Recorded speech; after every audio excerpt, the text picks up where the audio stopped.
Hindu region is one of India's largest religious complexes, the Temple of Meenakshi.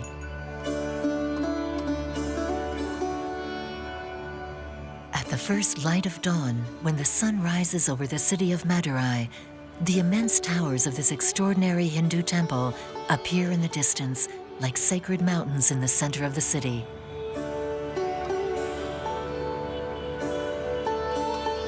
The thousands of sculptures which decorate them are representations of the pantheon of Indian gods which have always looked over the inhabitants of the Tamil city.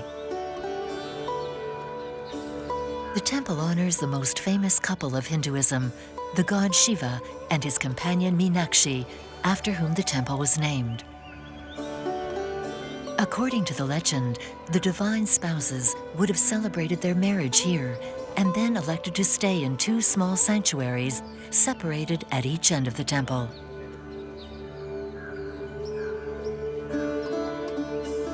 For thousands of years, every evening, Shiva has crossed the space that separates him from his beloved to celebrate his wedding night. As the city begins to wake up, in the still deserted temple, the Brahmin's song resounds.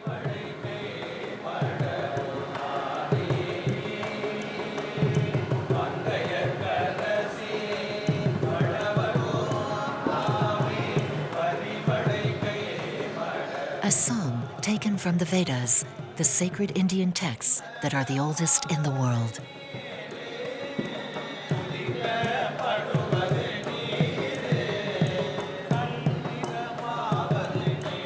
There are about 20 priests who live permanently in Minakshi, serving the deities whom they nourish and clothe daily. Brahmin Raju Patar arrived here as a novice at the age of 15. His whole priestly life will be devoted to this temple. Through my prayers, I create an energy between myself and the divinities who are present here. This energy is then shared with all the faithful who come to the temple.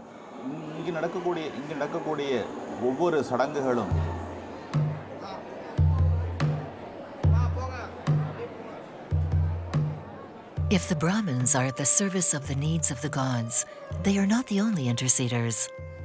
In Hinduism, every man and woman has the power to directly invoke the divinities.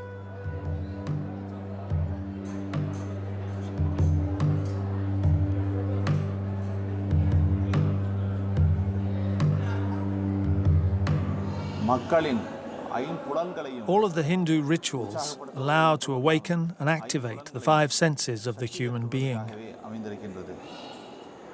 The candlelight reinforces the eyesight.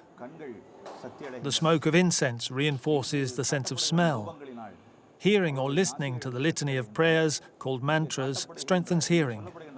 And the offerings of flowers, rice powder, or ghee oil allow the refining of touch and taste. The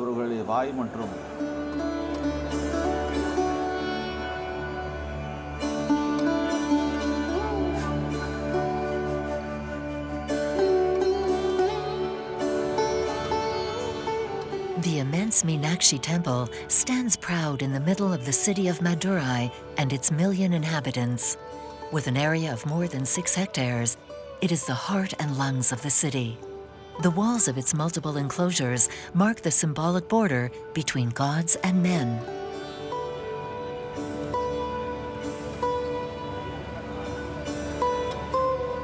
It's 10 a.m. and the city is bustling with activity.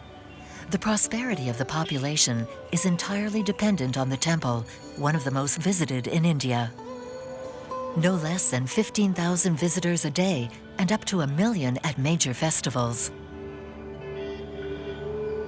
From the small sanctuary erected more than 5,000 years ago, the Tamil emperors extended the temple, dynasty after dynasty, in gigantic proportions. And they erected the 11 gopurams, these huge gateway towers that are a renowned part of Meenakshi. At 60 meters, the last tower, built in the 17th century, broke the height record of all Hindu temples. Archaeologist Dr. Vedeshalam is closely interested in the origins of this atypical temple. இந்த 12 கோபுரங்களிலே Among these 12 towers, 8 are original. கோபுரங்கள் They're the ones which were built at the very beginning. கட்டப்பட்டவை. பின்பு வந்த மண்டலங்கள் Then the emperors succeeded each other, and they all wanted to outdo each other. அதிகமாக இந்த கோயிலுக்கு செய்ய வேண்டும் என்கின்ற They built more and more towers, some larger than others. பெரும் கோபுரங்களையும் எழுப்பினார்கள். அவ்வாறு எழுப்பிய The last 4 are placed at the 4 compass points. திசைகளிலும் கட்டப்பட்டிருக்கின்றன.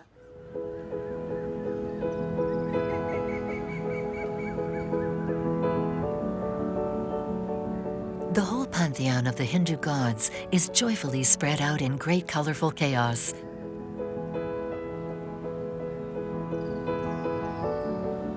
Color is synonymous with vitality.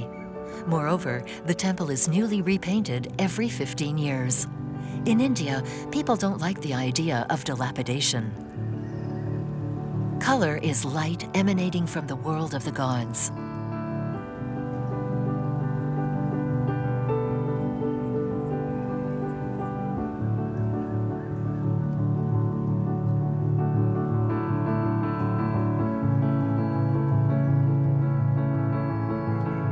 It is said that in Minakshi, there are 33,000 statues representing the 33,000 manifestations of the 3 major deities of Hinduism: Brahma, the creator; Vishnu, the protector;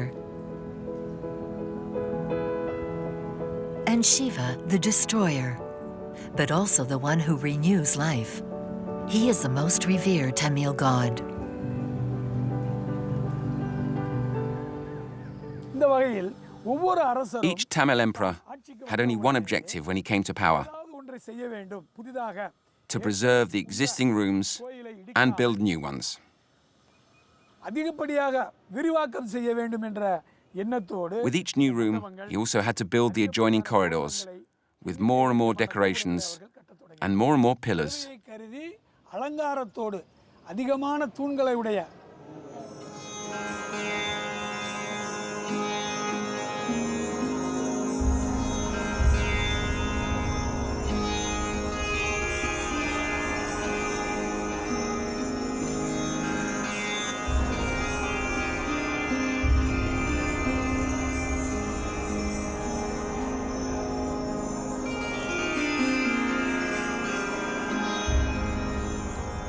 What makes this temple so exceptionally unique is that it's dedicated to a woman, the goddess Meenakshi.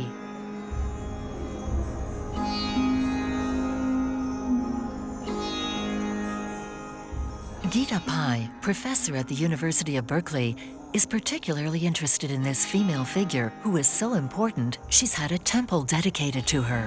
She's popular in Madurai because people here in Madurai think of her not only as their goddess, but also as the daughter or the queen, the Pandyan queen, which is a dynasty that had its origins and its center here in Madurai.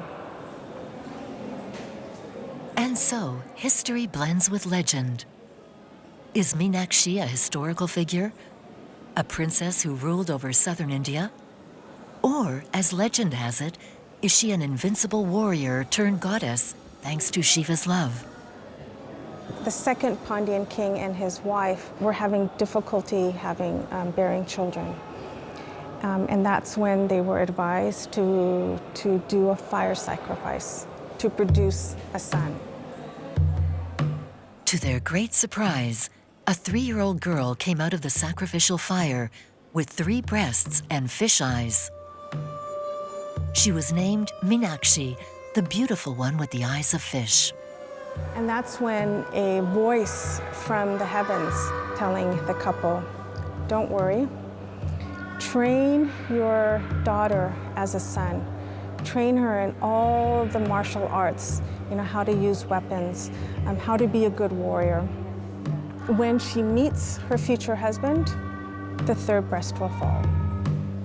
Meenakshi became an invincible and fierce warrior, knowing how to expertly handle weapons. One day, she went to fight on Mount Kailash, home of the god Shiva. And when she gets there and faces Shiva, her third breast falls, and she realizes at that moment that he is to be her husband. The wedding was celebrated in Madurai in great splendor. Meenakshi abandoned the fight, and the divine spouses took up residence in the temple. Here in Madurai, because she's not seen only as his consort, she's seen as a powerful goddess in her own right. And that's why this particular temple is unusual.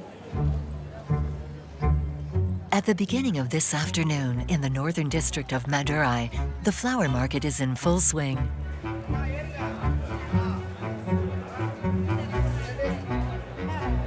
Flowers have a symbolic meaning in Hinduism. Each god has his own color. For Shiva, it's white, a symbol of light and creation. And especially in the Tamil Nadu region, jasmine buds are exceptional, sought after by people all over the world for their subtle and delicate fragrance.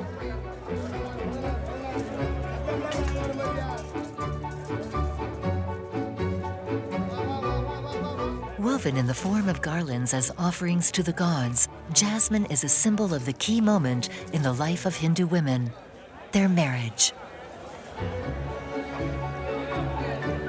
Pakiyam, like many Tamil women, come here every day to shop for the best deals. How much is it? I'll do it for 400 rupees. 400? They're very good quality. Okay.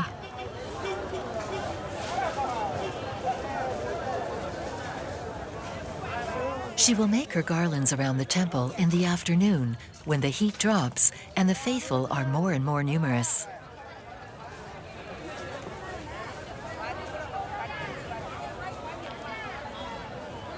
For Hindu women, offering flowers to the goddess Meenakshi is to ensure their protection and the happiness of their union.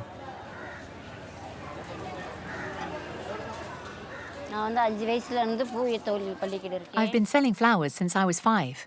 My husband died only 6 years after we were married. I paid my children's school fees with the money I received from selling the flowers. Now they're in a better situation. My daughter's name is Abitha. She's in the 6th grade. I'm not worried about myself or my children as long as the Temple of Minakshi is there. Many women have taken up this custom of working with flowers, which today has become a specialty of the city. They are organized in true female confederations. The older ones teach the novices this special skill to preserve the tradition. The flowers that people buy from me are often used for prayers for the Minakshi Temple. The fact that my flowers are used for prayers makes me proud. It's thanks to Minakshi that we're still alive. As long as she's here, I'm safe. It's 2,000 rupees. For a meter? We'll take half a meter. Can you cut it?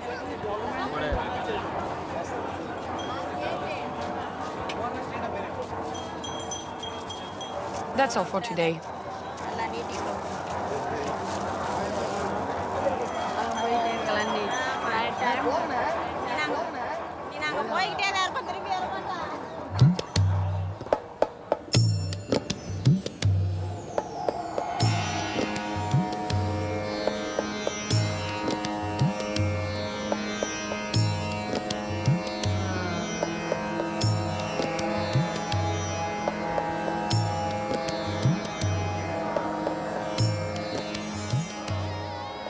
It is customary when entering the temple to at first greet Ganesh, the son of Shiva and Meenakshi.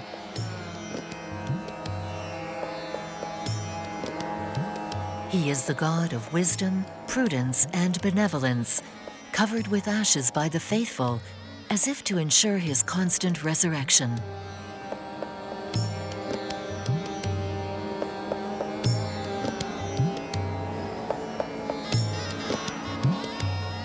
Certain gestures specific to his cult, such as pulling one's ears several times while bowing, would aim to awaken certain key points of the human body.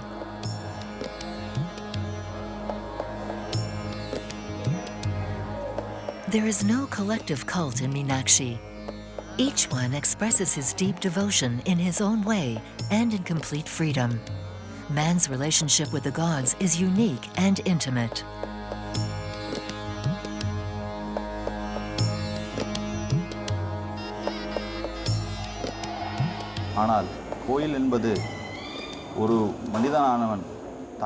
Temples must be perceived by people as a place of peace.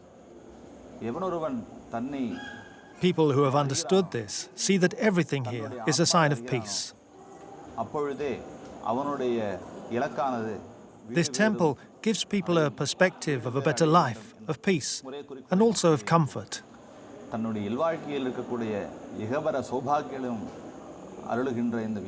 The temple belongs to no one. This is everyone's house.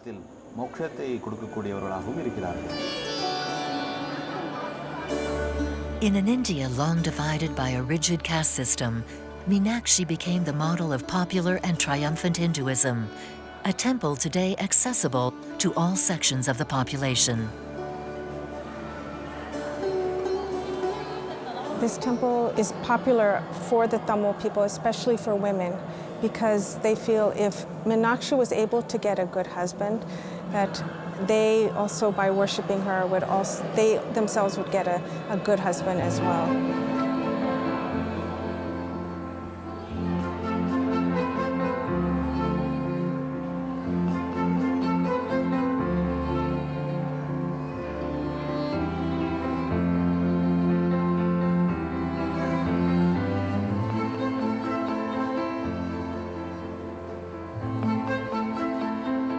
In this temple devoted to the glory of love, the sculptures are the living incarnation of the divinities.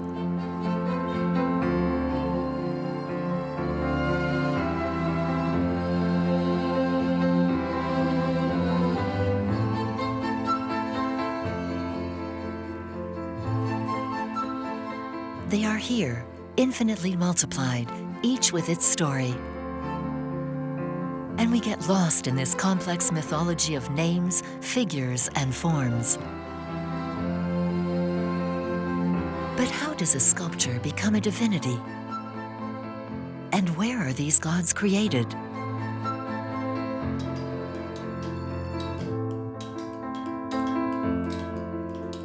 A few kilometers away, the village of Mamallapuram is famous throughout India. It is here that these divine creatures, half men, half animals, which have always adorned Hindu temples, are fashioned.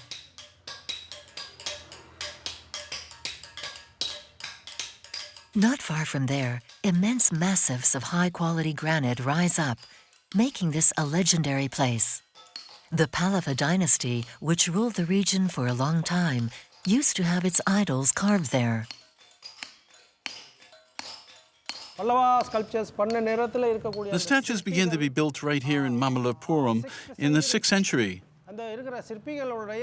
They were built by our artist ancestors. Nowadays, there are fewer and fewer people to perpetuate this tradition. To remedy this, the government of Tamil Nadu has opened a school specializing in the conservation of historic monuments.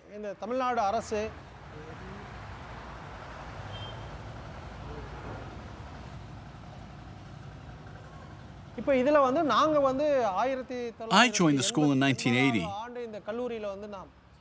When I finished my studies, I became a teacher here. My work has developed well, and to date I employ 20 artists. Together we have already made more than 1,000 statues. A job that requires talent, but above all, patience. Very thick granite must be worked millimeter by millimeter.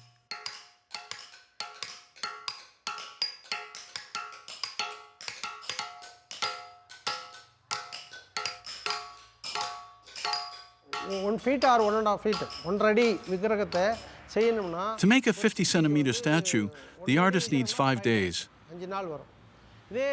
For 1-meter statues, he needs 25 days. For 1.5 meter statues, 2 sculptors are needed, and they need 3 months. In the large main workshop, the sculptors hammer the stone tirelessly. All around them, the future gods lie on the ground, waiting for the big day. Once finished, the sculpture must be consecrated before finding its place in the temple. After 48 days immersed in water, a Brahmin ritually scratches its eyes with a golden needle, invoking the divinity to enter the stone body and give it life. First, we begin with prayers. Then we open the eyes of the statue. Then we bring the statue and install it in the temple.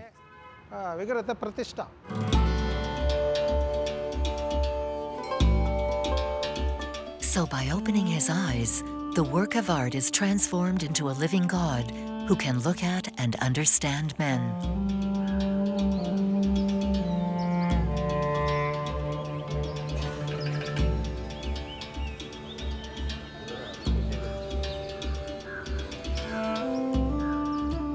It is early evening and the air is festive.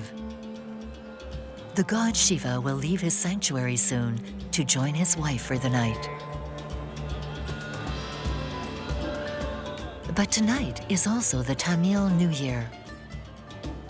The faithful are even more numerous than usual, and it is customary to wear a new garment to greet the deities.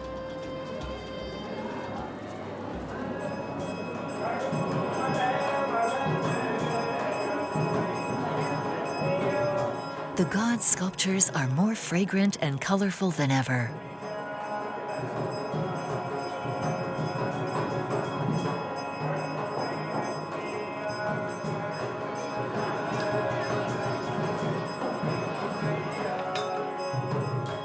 It's a signal to begin. Shiva's statuette, hidden in his gold-embroidered palanquin, begins his journey through the temple.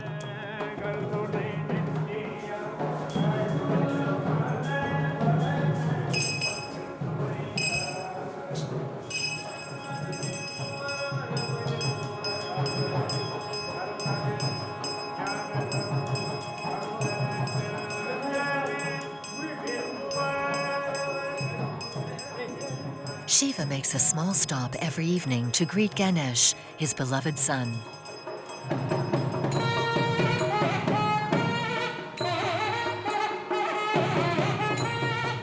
The exalted god must be fanned for a period after this long voyage before joining his companion.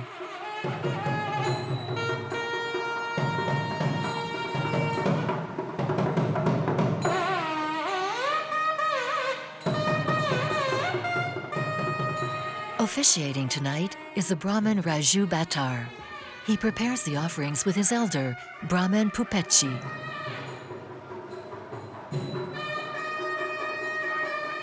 Shiva is fed to gain strength before his long night, banana and coconut as a meal, garlands of jasmine flowers and water as offerings.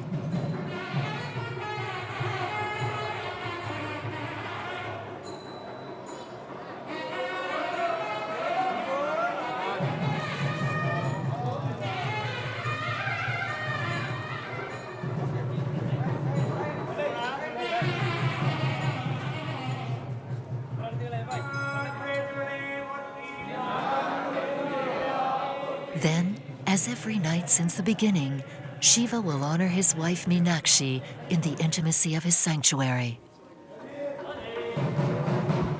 And so ends a day in the temple of Minakshi, this very sacred and singular place which has worshipped love since the dawn of time.